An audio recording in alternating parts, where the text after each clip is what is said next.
Hey everyone, welcome back to On Purpose, the #1 health podcast in the world. Thanks to each and every one of you who come back every week to listen, to learn, and to grow. Now, in our 12 months that we've been live, that we started 14th of February in 2019, there's only been one guest who's been on the podcast twice, and obviously that's my wife. But out of all the other guests, there is only one other guest that we've had on in the same year, and he is our guest today. Now, he was one of the most popular and one of your favorite episodes from last year, so I'm so excited for this conversation. This was truly one of those podcasts that I remember recording, and anytime I'm asked in an interview or a conversation, who was your favorite podcast? This is the one I talk about. So I literally feel that today's guest, as you all know, Dr. Daniel Amen, is one of the best guests we've had, hand down, and I'm so excited for today's conversation. Now, for those of you who missed it, the Washington Post called Dr. Daniel Amen the most popular psychiatrist in America. He's a double board certified psychiatrist and 12-time New York Times best-selling author. Dr. Daniel Amen is on the forefront of a new movement within medicine and related disciplines that aims at ending mental illness. Dr. Amen draws on the latest findings of neuroscience to challenge an outdated psychiatric paradigm and help people take control and improve the health of their own brain, minimizing or reversing conditions that may be preventing them from living a life that's emotionally healthy. Dr. Amen's research team has published more than 70 scientific articles. He's the lead researcher on the world's largest brain imaging study on professional football players. His credentials can fill a book, so I'll stop there. And I'm so happy to have him on today's show and talk about his new book, The End of Mental Illness. So we're going to be putting the link to this book into the comments and the captions. And of course, I highly, highly recommend you go and grab a copy of the book. Dr. Daniel Amen, thank you for being here. Jay, what a pleasure. This is honestly the best. I mean it. Every time I'm asked, what's your favorite episode? I talk about this episode. Thank you so much. And it's not an overstatement. It's everything you share, the way you share it, the way you talk about it, your ability to go between spirituality and science and faith and facts. Like for me, that's kind of where I get so excited, and you're just that person that embodies all of it. So thank you for being that, and thank you for doing the work that you do. Well, you're welcome. I have to do it because if you don't look at the brain, how the heck would you ever know? And these aren't mental illnesses, they're brain illnesses. And I opened the book with actually a story of when I was coming to your podcast. You know, I was so excited about it. And in the corner of Hollywood and Vine, there's this homeless person who's disheveled and has blood on his face. He's talking to himself. And most of my colleagues would have went, oh, he has schizophrenia or he has unstable bipolar disorder. Why won't he take his medication? And in my mind, I'm like, well, when did he have his last head injury? Does he have Lyme disease? Is his gut a complete mess? I mean, why is he not able to make sense of his life? And it's not what most people think. It's not that he has a psychiatric illness or a bad attitude. It's something's physically wrong with the health of his brain. And what I've learned is get your brain right, and then your mind follows. Yeah, and I love that approach. It makes so much logical sense to me. And as someone who's fascinated by neuroscience, I couldn't agree more when you start looking at the stats and the data. But I want to start a bit personally this time with you before we dive into all of that. You were named after your grandfather. I was. And you had a very close connection and, you know, really close friendship growing up. What was key to that connection that you had? Well, I was named after him. Yeah. And he was my best friend. I'm one of 7, and I'm completely not special. So in a Lebanese family, the oldest boy is the golden child. Right. Well, I have an older Sounds like brother an and Indian an too. older sister. And so I was completely not special, but I was totally special to him. And he was a candy maker. That was his profession. Oh, wow. So my earliest memories are standing at the stove making fudge, making pralines. And I actually have a company called Brain MD that makes healthy chocolate because he was overweight, he had heart disease, and his funeral was the saddest day of my life. I would still make me cry because I was so connected to him. And that matters. I mean, he lives in me every day because he was just such a kind person. Absolutely. Thank you for sharing that. It's always nice to hear about that because it sounds like it's inspired a lot of your work today and the way you approach it, especially when someone's your best friend. And in 1979, you told your father you wanted to be a psychiatrist. How do you decide that? I feel like psychiatry today is such a rapidly growing industry. It's becoming even more important with the challenges that we're seeing today's generations have. But how did you in 1979 think of this career path and know that it was something you wanted to dedicate your life to? So a little bit earlier, when I turned 18, the government still had a draft, and I had a very low draft number, which meant see you later. And I became an infantry medic where my love of medicine was born. But about a year into that, I realized I didn't like being shot at. It was just not my thing. Some people like that. I didn't. And I got myself retrained as an X-ray technician and developed a passion for imaging because our professors used to say, how do you know unless you look? And then I got out of the Army, went to medical school. And in 1979, someone I loved tried to kill herself. And I took her to see a wonderful psychiatrist, and I came to realize if he helped her, which he did, it wouldn't just help her. It would help her children and even her grandchildren, as they would be shaped by someone who was happier and more stable. So I fell in love with psychiatry because I realized it has the potential to change generations of people. But I fell in love with the only medical specialty that never looks at the organ it treats. And I knew it then it was wrong. And so now I tell my dad I want to be a psychiatrist. And unlike my relationship with my grandfather, I had a really lousy relationship with my dad, who was never home. He worked all the time. His favorite word growing up, I don't know, can I say this? It was bullshit.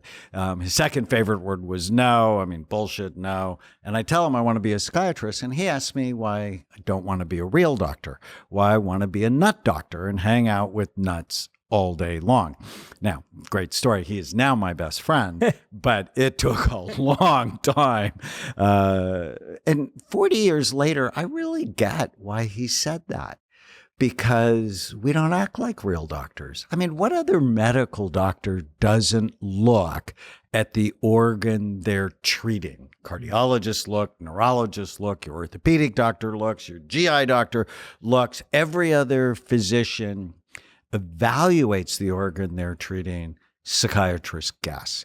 And I knew it was wrong. And so part of my path was, how do we look at the organ we're treating? It's the brain, right? It's people go, oh, it's your mind.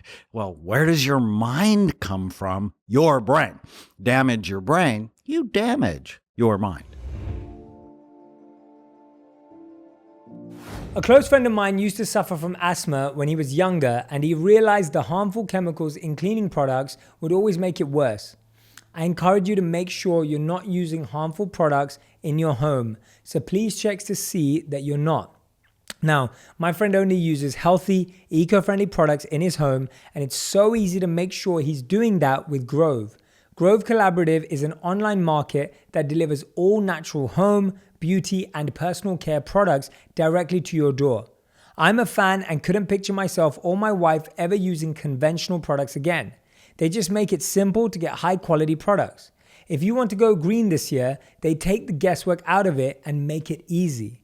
Regardless, if you have any health issues, it's important to be strict on the products you use daily in your home.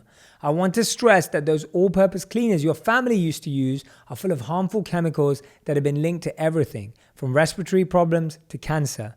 Grove makes healthier home products accessible and affordable. We shop Grove for non-toxic dish soap, plant-based skincare, and tree-free bath tissue. Everything available at Grove is healthier for you and the planet, and that's important. For a limited time, when my listeners go to grove.co/J, you will get free 5-piece cleaning set from Mrs. Meyer and Grove, a $30 value. Go to grove.co/J to get this exclusive cleaning offer, grove.co/J. Today, I'm going to share with you the most useful app on my phone. But before I do that, do you remember reading a book and connecting with a message that helped change your thinking? That's the beauty of reading and learning.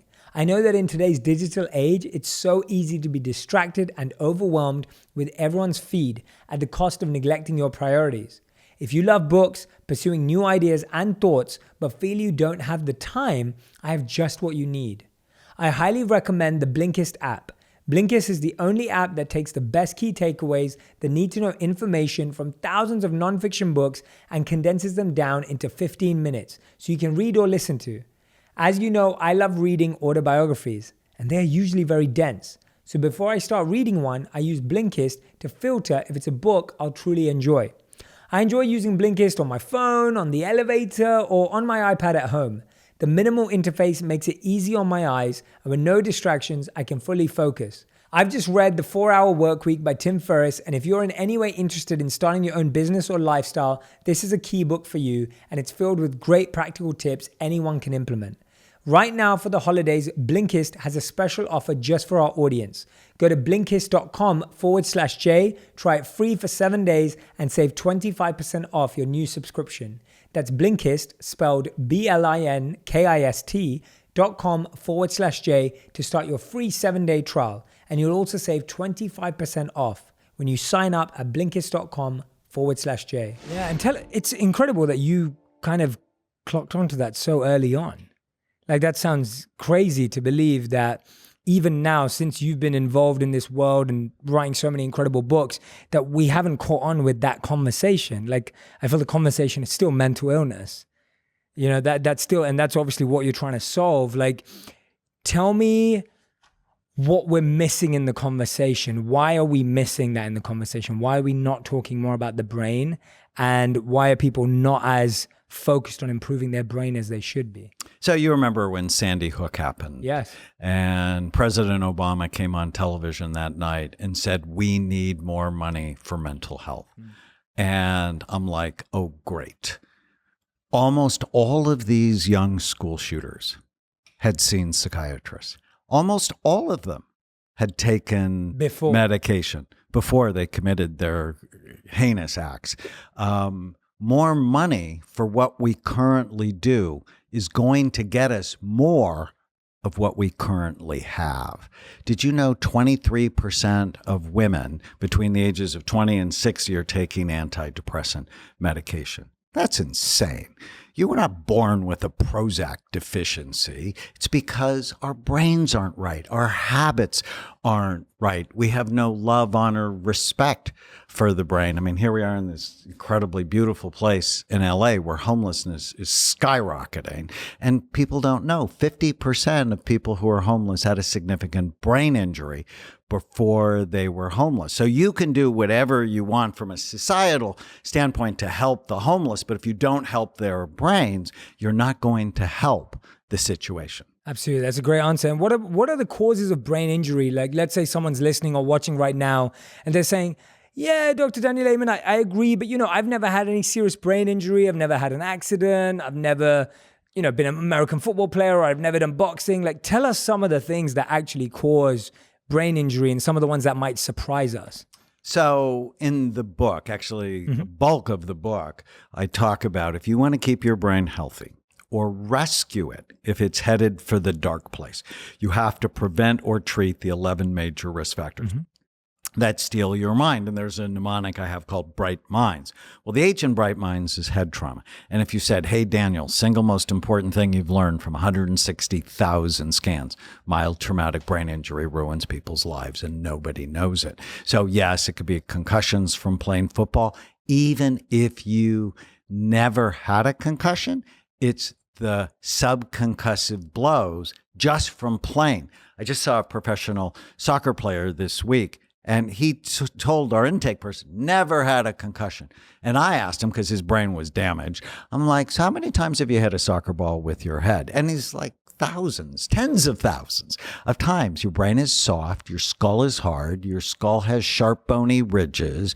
Don't let your children play tackle football. Don't let them hit soccer balls with their head. But it also comes from skateboarding accidents, from falling out of a tree, from falling down a flight of stairs, from being in a car accident and go, oh, I had a whiplash injury, but I didn't have a head injury. Well, if you had a whiplash injury, that meant you had a head injury, because what's on top of your neck, it's your brain. And what about emotional trauma or emotional challenges with parenting growing up or any of that? How does that kind of... So is that emotional captured- trauma, I published 2 studies, actually on 21,000 people, showing I could separate PTSD, emotional trauma, from traumatic brain injury with high levels of accuracy. So with brain injuries, what you see is decreased blood flow in the brain.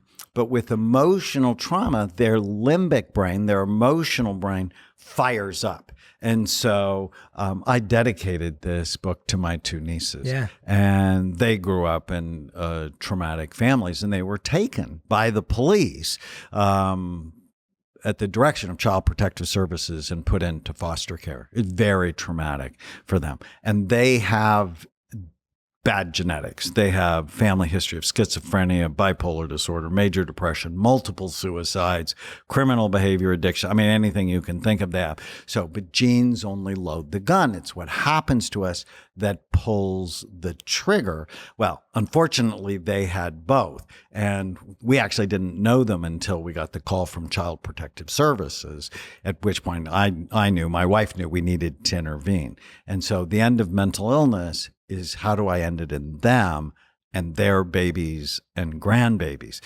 And you can see the emotional trauma in their brain, which the cool thing about that is you know it, and then you can calm it down through some of the processes I talk about in the book. What are some of the things that we're doing wrong for our brain on a daily basis? Because I want everyone listening and watching now to gain some self-awareness, that they can start recognizing some of the practices or some of the habits that they're actually causing more damage to their brain. Well, the first thing we're doing wrong is we don't care. When I saw my brain, so it was 1991 when I started doing SPECT, what we do now, and I scanned my mom. She had a beautiful brain, and then I scanned myself, and I was 37 at the time, and it looked terrible. I'm like, why does my brain look terrible? I don't drink. I've never smoked. I've never done drugs, but I played football in high school. And we were taught then to use your head as a weapon, right? Tackle people with your head. I had meningitis twice when I was a young soldier, and I had bad habits. I thought I was special, that I only needed 4 hours of sleep at night. I could get away with that. And now I realize I wasn't special. I was stupid. I was overweight. I ate fast food like it was like my best friend. And so not caring. And when I saw my brain and I saw it was worse than my 60-year-old mother's brain, I developed something I call brain envy. Freud was wrong. He was about 2.5 feet too low in the body. Not once in my 40-year psychiatric career have I seen penis envy. Not once. It's brain envy.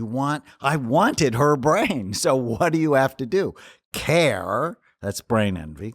And then avoid things that hurt it and do things that help it. But the first thing we're doing wrong, I live in Newport Beach, and I always say we care more about our faces, our boobs, our bellies, and our butts than we do our brain. How insane is that when it's your brain that makes every single decision you make? And when it works right, you work right. So that's the first thing. The second thing, well, we just go through the Bright Minds risk factors because all of them have simple things that people could do. So Bright Minds, B is for blood flow. Low blood flow is the number one brain imaging predictor of Alzheimer's disease. Wow. But it's also associated with depression, with schizophrenia, and ADHD. And my older niece, Alize, when she first came to see me, really low blood flow. I didn't know why. She had mold in a house. She had some sort of environmental toxin. So I put her in a hyperbaric chamber, and hyperbaric chambers increase blood flow.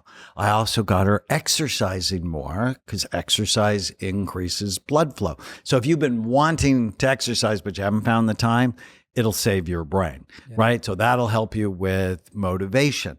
And brand new study out this week. I'm so excited about this study. I love new studies. Forever, I've been telling people table tennis is the world's best brain game. What? Why? You got to get your eyes, hands, and feet all to work together while you think about the spin on the ball. It's aerobic chess. Wow. Brand new study was presented at the American Academy of Neurology this week that table tennis improves Parkinson's disease. No way. And I love it. So what kind of exercise should you do? People who play racket sports live longer than anybody else. So ping pong, table tennis, squash. You want to do a coordination exercise. And dance is also incredibly good for your brain, as long as you're not drinking while you're dancing. That sort of ruins the benefit. So for blood flow, it's exercise. Simple things, supplements like ginkgo, increase blood flow. Foods like beets or oregano, cayenne pepper, the spicier, the better, as long as it's not artificial spices. Yeah. The R is retirement and aging. When you stop learning, that's why I envy your job, because you're always learning. When you stop learning, your brain starts dying. Do you sell stuff online? Well, I have a way to help you make 2020 a lot less crazy and a lot more successful. It's called ShipStation. ShipStation makes managing and shipping out orders a breeze. The digital world we live in now makes selling online very easy, but getting orders out can be a real obstacle. Sending your product out can be time-consuming, expensive, and just way too many options. I like to focus on things that keep me and my team more productive, so this is why ShipStation.com is so valuable to me. My team always ships things out, and it's crucial to me that they get out quickly, easily, and cost-effectively. ShipStation.com is the most affordable way to manage and ship your orders. So what are you waiting for? It doesn't matter what you're selling, ShipStation brings all your orders into one simple interface and an easy manageable from any device. Right now, On Purpose listeners can try ShipStation free for 60 days when you use the offer code PURPOSE. There's absolutely no risk. You can start your free trial without even entering your credit card. Just visit ShipStation.com, click on the microphone at the top of the homepage, and type in PURPOSE. That's ShipStation.com, and then enter the offer code PURPOSE. Life can get complex, but online shopping is supposed to be stress-free and easy. So why is it so hard to find coupon codes that actually work? How frustrating is it applying coupons that are expired? Thanks to Honey, it doesn't have to be. Honey is a free online shopping tool that saves you money online. Yes, you heard that right. Simply put, Honey automatically finds the best promo codes and applies them to your cart. Imagine you're shopping on one of your favorite sites: Target, Best Buy, Sephora, Macy's, eBay, Etsy, Walmart. When you check out, this little box drops down and all you have to do is click Apply Coupons. Wait a few seconds for it to scan for every promo code on the internet, and watch the prices drop. I recently ordered a lot of gifts for my family, and I can tell you Honey has saved me so much money. It's always such a good feeling knowing you got a better deal than what was listed. If you don't use Honey, you're literally leaving money on the table. Honey has found its over 18 million members over $2 billion in savings. Not using Honey is literally passing up free money. It's free to use and installed in just 2 clicks. Get Honey for free at JoinHoney.com/onpurpose. That's JoinHoney.com/onpurpose.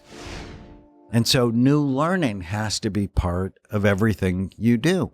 And then if your ferritin level is high, that's a measure of iron storage. If your ferritin level is high, it prematurely ages your brain. So I know there's all this controversy on red meat. Should you have it? Shouldn't you have it? Well, it depends on your iron level. If you have low levels of iron, red meat can actually be really helpful. Just make it healthy red meat.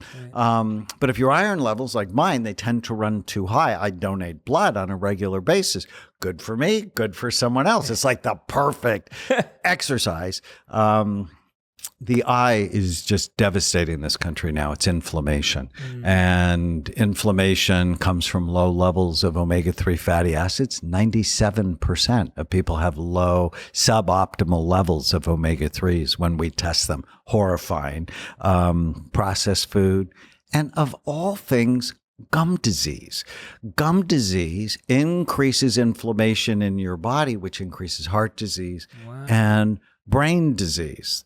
So flossing and then getting your gut healthy. Probiotics can help. The G is genetics, but we think of genetics wrong.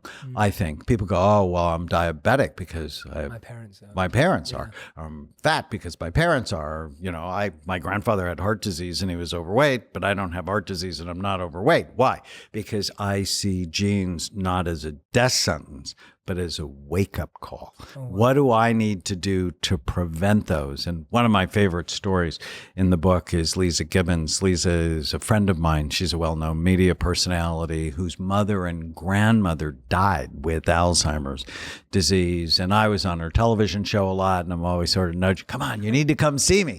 And she's like, oh, I don't want to know. And I'm like, no, you want to know. If you knew a train was going to hit you, wouldn't you at least want to get out of the way? 100%. And so she went through a hard time, and I saw her when she was 51, and her brain looked terrible. I'm like, no, you're vulnerable. And she's so smart. She just did everything I asked her to do. And I just scanned her again 10 years later. Her brain's dramatically better. Wow. Which is the theme of my life. You are not stuck with the brain you have. You can make it better. And you're not too old. It's not too late. It's only too late when you're dead, right? Because even people with dementia, if you feed them crappy food, they are going to lose their mind at a more rapid pace. Yeah. If you feed them healthy food, they will retain or maybe even improve their cognitive function. The H we talked about, which is head trauma, so avoid it. T is toxins. There's so much to talk about here. And when I first started scanning people, I was the director of a substance abuse treatment program. And there's no question in my mind. Alcohol, marijuana, methamphetamines, cocaine, heroin, ecstasy, bad for your brain. Now, at some point, if we can talk about ketamine and things like that and how it can, for some people, be helpful. But no question, drugs and alcohol are not good for your brain. And I'm a little horrified by the marijuana discussion now. And I never try to take political sides. I love everybody. But when one of the Democratic candidates says, yes, I'm going to legalize marijuana on day one, and then I'm going to teach the Black, Brown, and American Indian minority communities to sell it, I'm like, that's insane. You're going to keep people down by doing that. You're just not thinking. I published a study on 1,000 marijuana smokers. Every area of their brain is lower. Now, I absolutely think it should be legal. Really, let's not put people in jail. That's a bad use of everybody's resources. But let's not say it's good for us. Yeah. And here in LA, I mean, just coming to the podcast, I must have seen 6 dispensaries. Yeah, it's like, I'm not a fan. But what I learned through the imaging is there's a whole bunch of other things that are toxic for us, like mold or environmental toxins. So I love firefighters and first responders. I've scanned hundreds of them. They almost all have toxic looking brains because of the carbon monoxide that they breathe in or the cyanide that comes from burning furniture. So what do you recommend to them? Because that's their career and their job, and what changes can they make? It's sort of like football. You know, my professional football players are going to still play. One of them signed an $80 million contract. If you're going to do something that's potentially bad for your brain, you have to do everything else right. So rather than wait until firefighters retire, they have double the risk of suicide. I mean, that's shameful for us that we're not taking care of the people. Our first responders, because football players really aren't heroes, they're entertainers. Firefighters are heroes. You need them. We should be rehabilitating them all the way along. We should just own it. Being a firefighter is brain damaging profession. It just is. And if it is, let's protect them from it. And, you know, one simple thing the listeners can do is don't put toxic things on your body. When I wrote my book, Memory Rescue, I learned about how toxic products are for us. You know, if you put on, I don't know, shaving cream, for example, Barbasol, was what I've used since I was 14. It was like 50 years, this stuff on my face that on a scale of 1 to 10 of how quickly it's killing you is a 9. And now I put something on my face called Kiss My Face, and it's a 2. Okay. Why? Because I love myself. And they go, oh, it's expensive. It's like, no, being sick is expensive. This stuff isn't expensive. And oh, by the way, it lasts like 20 times longer than Barbasol. So it's cheaper. Yeah. So products. The M is mindstorms. It's abnormal electrical activity that often increases with sugar. And so if you're having problems with anxiety, with your moods, with your temper, kill the sugar, right? Your diet can just make such a difference. The second I is immunity and infections. Know your vitamin D level. I'm in a new docuseries with Justin Bieber. He came out. Fantastic. I've been watching. Yeah, he came out with his mental health challenge, and I've been his doctor. And he has Lyme disease, which is an infection that attacks your brain. And he has antibodies that actually attack the dopamine receptors in his brain, and dopamine gives you joy, and it gives you motivation, it gives you pleasure. And, my prayer for my young stars is, dear God, please don't let me be famous before my brain's finished developing, because it's damaging. And I'm just so proud of him that he's been talking about his journey to getting well, and he's just so much better. But the infectious thing is so important, and nobody knows about it, right? He went to a psychiatrist in LA. He said, oh, you have bipolar disorder here, take lithium. And at which point Haley said, no, we're going to go see Dr. Amen. And I scanned him. He didn't have bipolar disorder. He had something was attacking his brain. And how would we ever know if we didn't look? N is neurohormone deficiencies, and so many young men have low testosterone. And you're like, oh, why is that? If you have a head injury, it can lower, because it hurts the organ in your brain, your pituitary gland, that tells your body to produce hormones. Or it's all these toxins on our body that are called hormone disruptors. You don't ever want to put a hormone disruptor on your body, because your hormones are like Miracle Grow for your brain. And anybody who has thyroid problems listening to this know you're either anxious, depressed, low energy, and so on.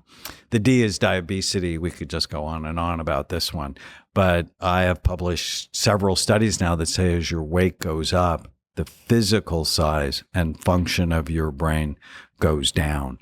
And if you're overweight, you automatically now have 5 risk factors, because being overweight decreases blood flow to the brain. It increases inflammation. It stores toxins, and it decreases your hormones. So belly fat takes healthy testosterone and flips it into unhealthy cancer-promoting forms of estrogen. This is a bad thing, right? And you go to the mall, almost any city in America now, and you're like, why are all these pregnant men here, right? I mean, you're just like, you have to deliver that baby. It's not good for you. And then the S is sleep. 60 million Americans have sleep-related problems. And in 1900, and I know I wasn't around 1900, but on average, we got 9 hours of sleep at now. Now, on average, we get 6.5. That change in such a short evolutionary period. But with all the lights now, it's disrupting the production of melatonin in our brain, which is why you should turn off your gadgets at dark. Yeah, absolutely. No, by the way, first of all, thank you for walking us through that. It's very generous of you, because that mnemonic in the book is so powerful.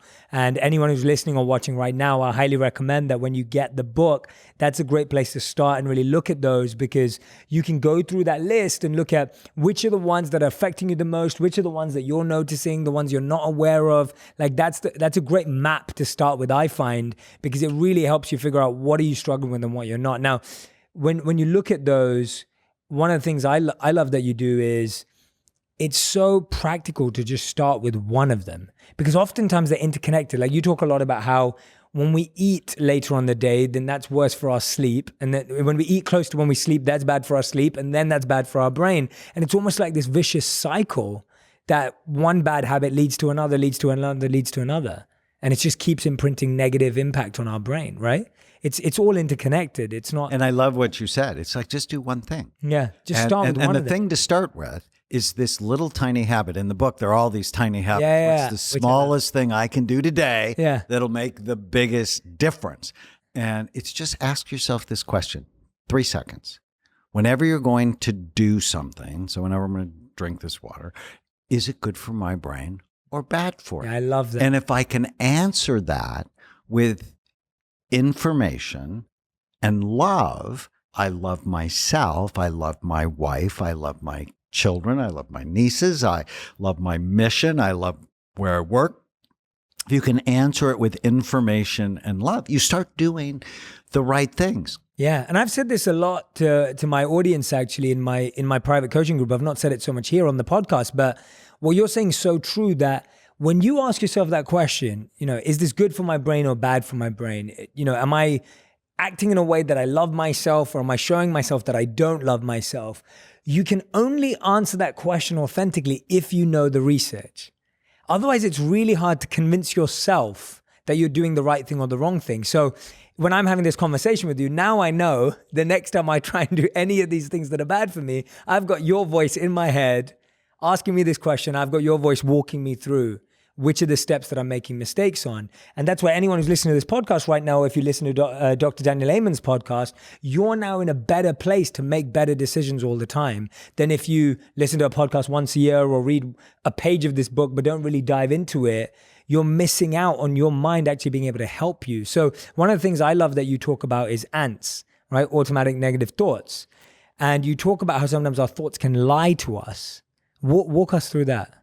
So I never knew this until my psychiatric training. It just blows me away that every time you have a thought, your brain releases chemicals. Every single time you have a thought. Whenever you have an angry thought, a hopeless thought, a helpless thought, a mean thought, your brain releases chemicals that actually change your body. And it happens immediately. Your hands get colder. They get wetter. Your breathing changes. Your heart rate changes.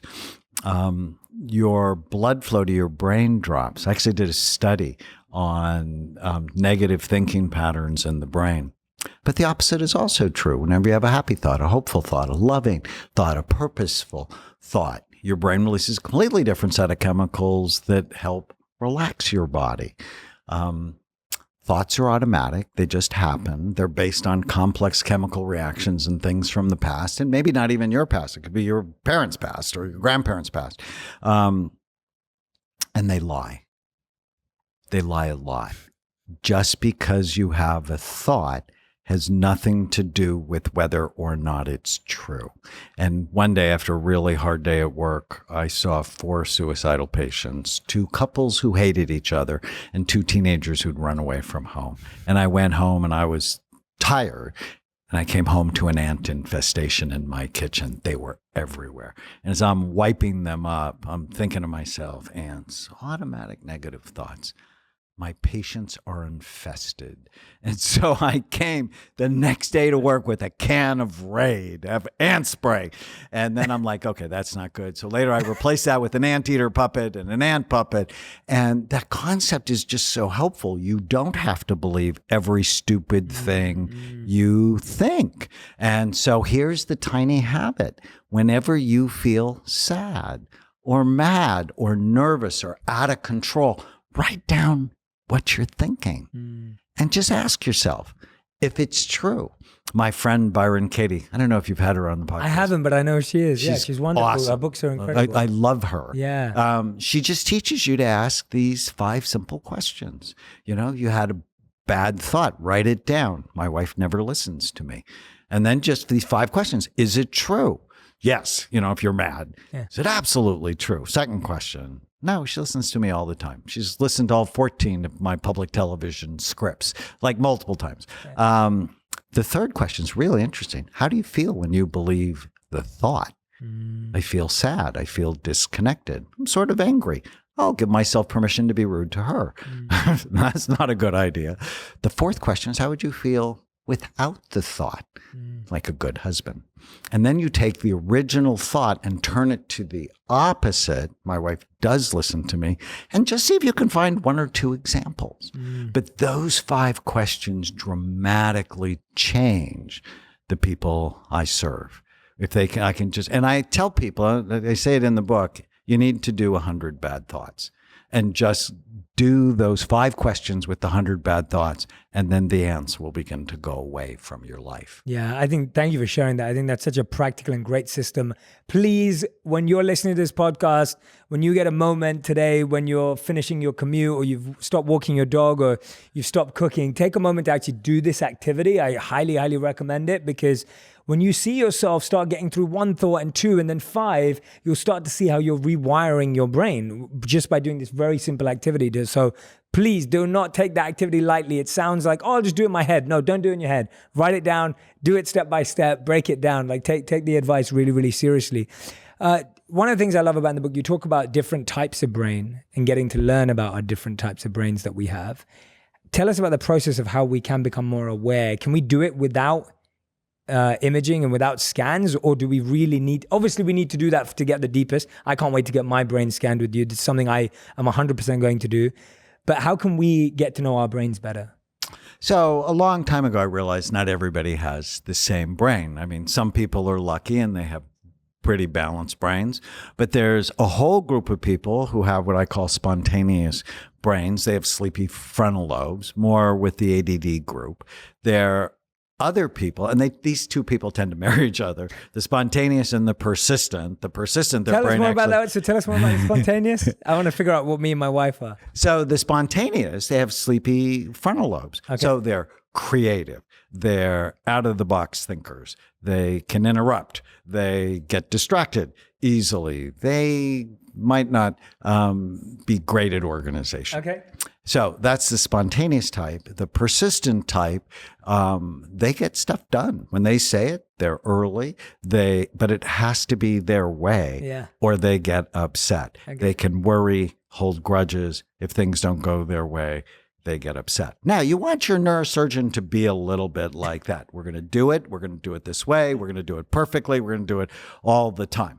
And then there's the sensitive brain, where their emotional system is increased, and they make really good therapists, but they tend to see the glass as half empty rather than as half full. So they can go to sadness quickly.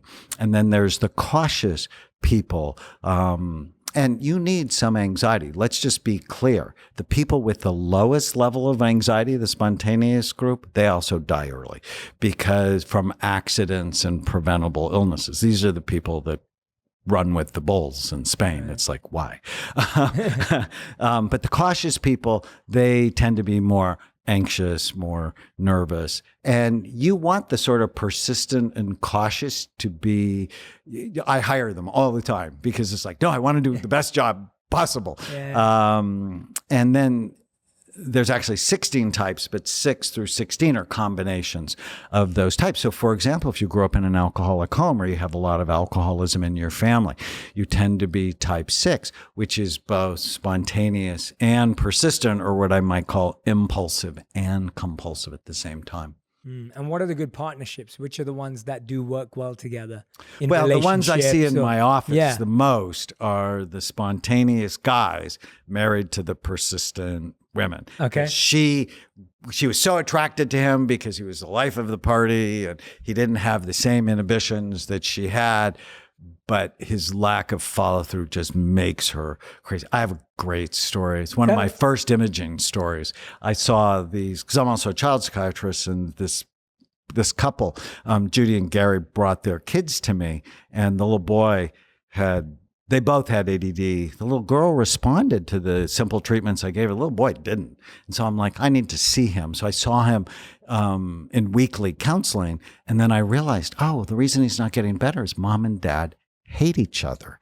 And I'm like, oh. So I said, I think I should see you guys to work on your relationship. And they go, oh, Dr. Amen, we really like you a lot. But we saw 4 other marital therapists and they always make it worse.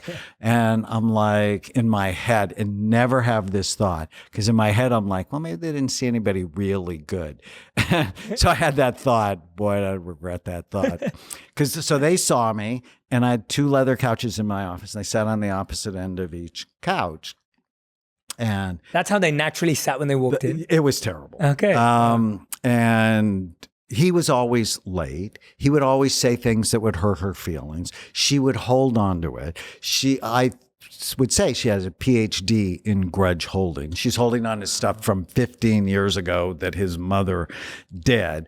And after about 4 months, I actually knew I wasn't going to be helpful. But, I'm persistent. And at 9 months, whenever I'd see them on my schedule, my stomach would hurt. And this one morning, I realized they're on my schedule and my stomach started to hurt. And I'm in the shower and I said, today I'm going to tell them to get divorced because it is not good for children to be raised in chronic stress. But I grew up Catholic. Like my mother was not kidding about the whole thing. And divorce was like a really bad thing. And so the Catholic voice visited me in the shower and said, what? Because you're not a good enough therapist. They're going to get divorced and you're going to damn their souls to hell. And I just stared at the water faucet, like, how much therapy does this take to get over? And then I got out of the shower and called my mentor who taught me imaging. And I'm like, would you give me 2 scans for the price of 1? And he's like, why? I said, Jack, I have this couple and I don't know what to do with them. He said, couple scans. What about brainmatch.com? It's just like so interesting. So anyways, we scanned him. He had low frontal lobes, just like my spontaneous group. And I was mad at myself because I missed that. He had adult ADD, and it's one of my specialties. And she had a brain that just worked way too hard. And so she had like an OCD. It wasn't OCD, but she had an OCD-like brain. And so I put her on Prozac, him on Ritalin, just to balance their brain. And told him I didn't want to see him for a month because I was having trouble dealing with the stress. And when they came back a month later, they sat on the same couch. Wow. She had her hand on his leg. That's a good sign in marital therapy.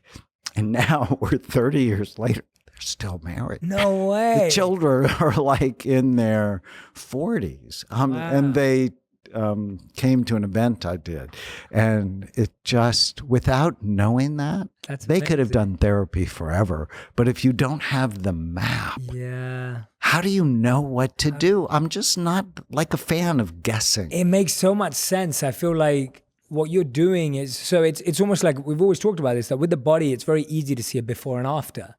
Like, you look at the body and you're like, are my muscles getting bigger? Am I losing weight? Am I gaining weight? Whatever it is. And what you're literally letting people do is do the same with the brain. Right. That you can literally see it get better. I've seen, and I share a lot of your posts on the brain because you're able to show us what a healthy brain looks like. You're able to show us what a brain on marijuana looks like. You're able to show us what a brain with specific diseases looks like. And it's like when you see it physically look different, you know whether you're making progress. And I think that's half the issue with the mind and the brain, is that people think you can't see it.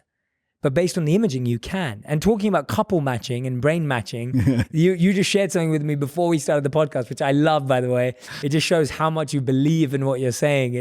This is the proof. Forget all the studies that Dr. Daniel Amen's done. Forget all the people he's guided. This is the real proof that he practices what he preaches. So Dr. Daniel Amen, before we started the interview, he told me that anyone who wants to date his kids, they have to get their brain scanned.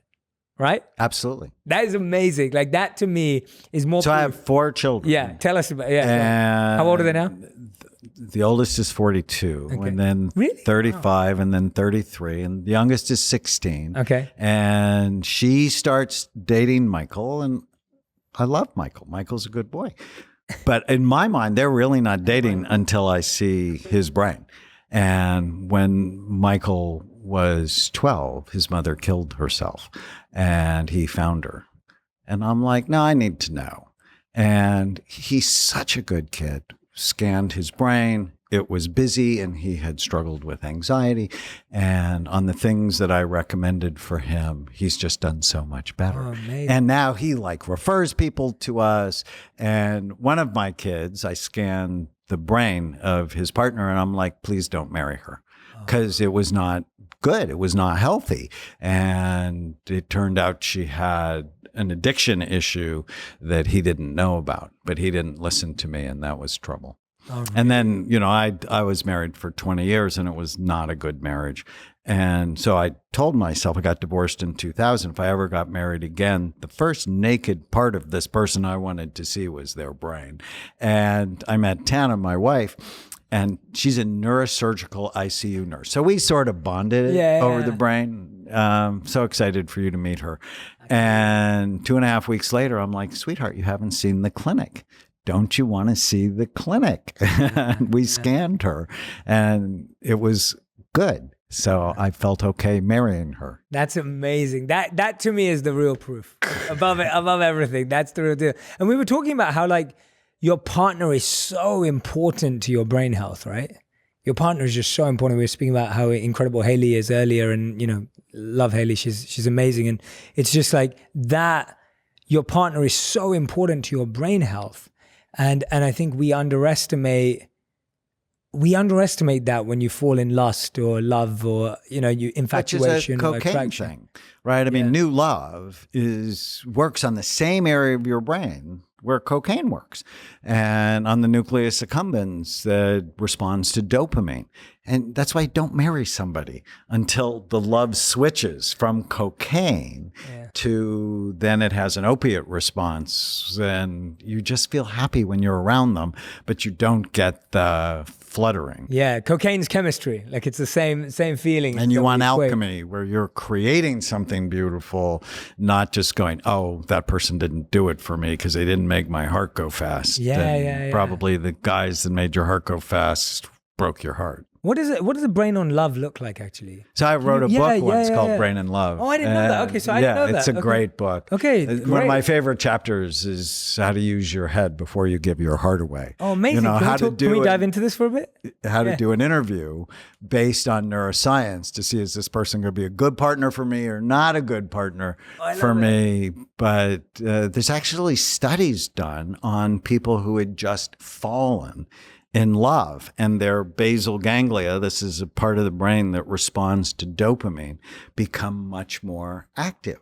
Just a little bit like OCD, where all you can do is think about them, all you see is the good parts of them, and it disrupts brain function for a while, which is why be patient and meet their friends and meet their family and see what they're like when you go out. There's so many, and there's questions. Like, I think you want to know about their family. You want to know about their mom or dad. You want to know about their friends, and you want to meet them and just see, does this fit the goals I have? But if you don't have goals, how do you know if it fits? So it's what, I get frustrated with AA. The first step in the addiction programs is know when you're out of control. And I'm like, that's step 2. Step 1 is know what you want. Yeah. What do you want? And in the book, I talk about an exercise called the 1-page miracle. On one piece of paper, write down what you want. And then you ask yourself, is my behavior getting me what I want? And if it's not, then we talk about, well, what do we need to change? And often it's your brain. Yeah. And I love that you mentioned that, because I think what happened in society at one point is obviously parents and family were very important in matching couples and bringing people together. I think, I don't know. I think I saw a study once, which was like maybe it was a bit more than 25 years ago, but around that time, it was very common for most people to be introduced through family, or you married someone who lived in like a 1 mile to 5 mile radius of where you grew up. And that started to change. And I remember growing up and just thinking like, oh, it doesn't matter. It's between me and the person, etc. And when I met my wife has an amazing relationship with her father. She has an amazing relationship with her mother and amazing relationship with her family. And I know that is so integral to who she is today. But it took me to that, because in the beginning I was just like, oh no, it's just about me and her. As long as me and her get along, that's all that matters. You totally marry their family. Yeah, you do. You totally marry their family. Everyone does, either indirectly or directly. We marry the person. Although I'll give you a secret. So when I met Tana, and Tana's actually working on a book that I love called The Reluctant Courage of a Scared Child. Ooh. So she grew up with a lot of trauma, and I really liked her. She's beautiful. She's smart. She's sweet. And how do you get someone to fall in love with you? This is a neuroscience strategy. Okay. You do something nice, important for someone they love. Right. And we're dating for like 3 months, and her father who she was estranged from, had just been diagnosed with Alzheimer's disease. And her sisters, her half-sisters, had no idea what to do. And now Tana's a nurse, I'm a doctor, and I'm like, well, I know what to do. Let's bring him down, which made her anxious because was estranged, and let me scan him. And it turned out he didn't have Alzheimer's disease. He had something called pseudo-dementia, which is severe depression that masquerades as Alzheimer's disease. Plus, he's on a toxic cocktail of medication. And so I changed his medication, got him on supplements, put him on really the plan in the end of mental illness. And 6 months later, he's doing all-day seminars. Yeah. I mean, he went from being a recluse that basically was just seeing how am I going to die to someone who lived. And through the whole process, they were able to mend their relationship. And she fell in love with me. I love it. That's amazing. It's so awesome. I love it. What I love about you, Dr. Daniel Amen, is that you're so good at shifting between the micro and the macro. Like, I feel like today we started off talking about mental illness and how we need to change the language around it. We've talked about the actual changes we can make to our relationships and our particular habits and practices. Let's go back to the macro for a second. How would you like us in media, on podcasts, in this area, like us to change our vocabulary around how we talk about mental illness, brain health, etc., which is going to help people actually get to the source of what's really going wrong? So the end, and the government, everything. How do we have to change that vocabulary? Because I think that's a big part of it. So I was actually at the White House about 18 months ago. I'm part of a group called Mental Health Leaders of Faith. And they're like, okay, big ideas. What are the big ideas? The end of mental illness will begin with a revolution in brain health. That we need to call these things what they really are. We just bring up mental illness. No one wants one. Parents will go, oh, we won't say anything about that. And it's shaming, it's stigmatizing, and it's wrong because they're not mental, they're brain. So we need to change the terminology from a mental illness to a brain health issue. It's because when Justin came to see me, and the switch happened when he came into my office and he looked at me and he said, my brain can have problems just like my heart can have problems. If I had heart disease, I would do everything you told me. I have a brain health issue. I'm going to do what you tell me. Until then, we were sort of fussing, will he do it, won't he do it, all of that.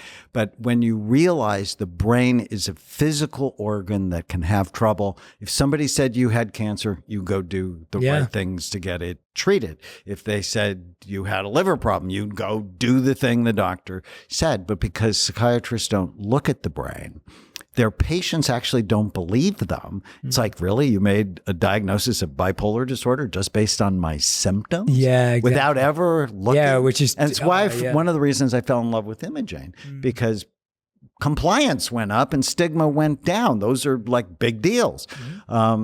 So my hope is we talk about these as brain health issues, because you know how insane this is you can have an addiction, go to an addiction treatment center, and they give you pancakes and waffles and candy. I hear about that. And it's like, are you people insane? He's got a brain problem. Why aren't you going to feed the brain? And there's a chapter in the book called about Food Made Insanely Simple. And it's like, why aren't you going to feed it in a healthy way to get a healthy I see that all the time. response? I see so many of my friends struggling with so many, mainly cancer, etc., and their diet sheet says no changes required as well. Right. And I know that we want you to take more medication. Totally. Yeah. And we're trying to do population control. Yeah. It's insane. It's crazy that we haven't changed that yet. It's 50%. So I did this one study from Australia. I talk about it in the book. They looked at 2 outer islands. One of them had fast food restaurants. The other one didn't. And they measured their omega-3 index and the level of depression. The island with fast food restaurants, significantly low levels of omega-3 fatty acids in their blood, and 5 times the level of depression. Wow. It's the food. There's a linear correlation between the number of fruits and vegetables you eat a day and your level of happiness, up to 8 servings of fruits and vegetables a day. I'm so glad I married my wife. She sorted that out for me. If I didn't have her, I'd probably be eating the worst food. She's been the one who's been so health focused, exercise. She just brought all of that into my life. I was so focused on the mind, and she helped me see all the similarities between the body and the mind. Well, because if you don't nourish your brain, it's hard to have a healthy mind. And that's that thing we need to understand. Plus, guys who are married live longer, but women who are married do not live longer because they have to deal with us. That's crazy. I love it. Dr. Daniel Amen, you are amazing. We're going to go into the last couple of segments of the podcast. This is called Fill in the Blank. So I read out these sentences and you have to fill in the blanks. Are you ready? Yes. Okay, great. So the first one is loving your brain means? Thinking about it every day. Nice. Yeah, exactly. If you love someone, you think about them, right? That's great. I love that. That's a great answer. If you want to fry your brain, think of alcohol as a health food and marijuana as going green. Oh, good answer. Good answer. I like that one. Okay. My best habit for my health is? Every morning, I start the day with today is going to be a great day. Yeah. That and every night when I go to bed, I go, what went well today? People love that from last time when you talked about it. That was huge for people. Okay. Meditation helps. Increase blood flow to the brain and decreases the hyperactivity in your emotional brain. Meditation helps balance the brain. We should all limit sugar. So when I was a monk, I didn't eat sugar, and I gave up sugar this January again. And I've been having it. I've been cheating. I've been having once a week. I've been having my favorite dessert. But it's changed my life. Like, I remember it changed my life then, but I thought, oh, maybe I was a monk. They were like, so let's talk about this once a week, just for a second. I'll be your doctor just for a second. Do it. I'm like...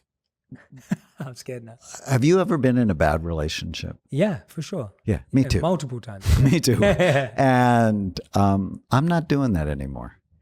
I am only going to love someone that loves me back. And I'm damn sure not going to do it with food. So Drew Carey said it right. Eating crappy food isn't a reward. It's a punishment. So whenever I go to eat something, I'm just asking myself, do I love it? Because I want to eat what I love. Yeah. And does it love me back? Oh, that is so good. That is so good. Oh, wow. I feel terrible for last night now. I totally get it. That's so powerful. It's the 4-year-old in you that wants what he wants when he wants it. It's going to be good, except here. Yeah. And it's like, when is it rational for an alcoholic to have cheat days or a sex addict to have cheat days? Yeah. And this food is that's an epiphany. I've just had an epiphany. Yeah, that's huge. I never thought about it like that. I love what you just said. It's not a reward. It's a punishment. That's huge. Wow. Okay. Can you be my doctor for real? Absolutely. That was great. I love that. Okay. That was really good. The best foods for the brain are? Colorful fruits and vegetables, colorful low glycemic fruits and vegetables, healthy fat, because 60% of the solid weight of your brain is fat, lots of fiber, and high quality protein. And water your brain, because 80% of it is water. What's the difference between an evil ruler and a good ruler? Some examples of each. It's one of my favorite parts of this book. Me too. I didn't want to end before asking it. So, I just thought, if I was an evil ruler, just looking at American society, and I wanted to increase the incidence of mental illness, what would I do? I'd put the worst foods on the bottom 2 shelves in the stores where children see them and beg for them. If I was an evil ruler, I would create addictive gadgets that steal people's attention span. If I was an evil ruler, I'd give the NFL a day of the week. I'd let them own a day of the week, which is basically head trauma glorification. If I was an evil ruler, I would tell older people to get up on ladders to clean out their gutters because falls are just so damaging. If I was a good ruler, I would limit gadgets for kids, for sure, and get them out in the sun. Unfortunately, the dermatologists won. They made us afraid of the sun. And nearly 80% of us have low levels of vitamin D, which is a universal risk factor, not only for Alzheimer's disease and depression, but also for cancer. And if I was an evil ruler, I'd continue to prescribe psychiatric medicines with no biological information, which is great for the pharmaceutical industry. It's just a frickin' nightmare for our country. That's great. Thank you for sharing that. I love that too. It was just brilliant. And I just thought if you get into that mindset for yourself, for society, for community, what would a good and evil ruler do? It becomes so clear what parts are tricking us. So thank you. That's beautiful. Okay, so these are your final 5. You did remember them from last time. We have the rapid fire, fast 5 questions. So 1 word to 1 sentence answers maximum, no more than that. And I will probably go off tangent because you're so amazing, but we will try and stick to this. So I've got such a great choice here. Let's start with something funny. Your favorite Justin Bieber song? Purpose. He sang it to me before it actually was released. Oh, wonderful. Great. Okay. I like that. I didn't expect that. That's a good answer. Yeah. What do you think most people misunderstand about the brain? That it's the most important part of you. Yeah. I think I told you last time about one of my spiritual mentors who's been an incredible spiritual mentor to tens of thousands of people in London. He's got stage 4 brain cancer. I can't remember if I did mention it to you or not, but yeah, he's just been struggling. And it's amazing because he was such a light and such a guide for so many of us. And even now in his weakest stage, he's just exuding gratitude. And it's amazing that after his brain's, so he's lost pretty much his short-term memory's disappeared. His long-term memory it's there, but you can tell that there's parts that are now failing to mesh together. Now he's become extremely quiet, but the last I saw him last year, he was just grateful to everyone for what they were doing to serve God and what they were doing to make a difference in the world. And that's all that was coming out. And it was just, yeah, it's one of those things that you don't notice how powerful the brain is until you see it, until you see someone lose it. And it's horrifying. Yeah, we don't see that as much, or we don't hear about it as much because I guess people struggle to talk about it. All right, question number 3 is, what question do you wish people would ask you more often? What's the best way to help my children? Oh, nice. Because this is a generational mission for me. It started with it's going to help her children and even her grandchildren. Yeah. What you do. When a little girl's born, they're born with all of the eggs in their ovaries they'll ever have. This is so important. Yeah. Question number 4, what's something you were once sure of and now have changed your mind on or found a new answer to? That your brain doesn't have to get old. I've seen so many older brains, but not everyone's bad. Wow. That's really powerful. All right, fast 5, final question. What's the biggest lesson you've learned in the last 12 months? Could be personal, professional, anything. I'm actually working on a new project called Your Brain You're is always working on a new project. How do you do it? It's called Your Brain is Always Listening. And I talk about the dragons from the past that breathe fire on your emotional brain. And my favorite dragon is the ancestral dragon. Is that sometimes your anxiety, your anger, your sadness may actually not be yours, that it may be somebody from the past. And so I was talking to my dad about the ancestral dragon. I said, tell me more about my grandfather. He was 19 when he came to the country. And his brother was not a good driver, borrowed his sister's car, and was killed in a train accident. No way. And my grandfather never drove. Wow. Because of the bitterness and the anxiety that he held. And that happened before he made my dad. Yeah. And I know that changed my grandfather's genes in part to make my dad who he was. And then I got some of that as well, I'm certain. And so the thing in the last 12 months is sometimes our issues are in fact not our issues. Yeah. They're from another generation. Yeah, we need to break those generational curses and make the choice on breaking that pattern. But you need to know what pattern it is before you can break it. Great, great answers. I want everyone to go and follow Dr. Daniel Amen on Instagram. Genuinely, I look forward to his posts. And Dr. Daniel Amen, where can, if people are listening and watching and they're going, I need to get my brain scanned, like they're serious about it, how can they come and do that? Because I think that would be an amazing. Yeah. We have 8 clinics around the United States. And they can go to amenclinics.com. So amen, like the last word in a prayer, clinics.com. And we would love to serve them. Yeah, I would love that. Anyone who's listening and watching and you really realize from today's conversation the impact and the importance of your brain health, please go and take that opportunity. I know I'm going to be doing it as well. And for everyone, including those and everyone else, please, please, please go and grab a copy of this book. It is going to blow your mind or your brain, and it's going to help you deeply understand what's going on in your brain, your friends' brains, and how you can start helping yourself and others. And remember, this is what self-love really looks like, right? It's not just bubble baths and walks on the beach. It's like this self-love for your brain is really what self-love is about.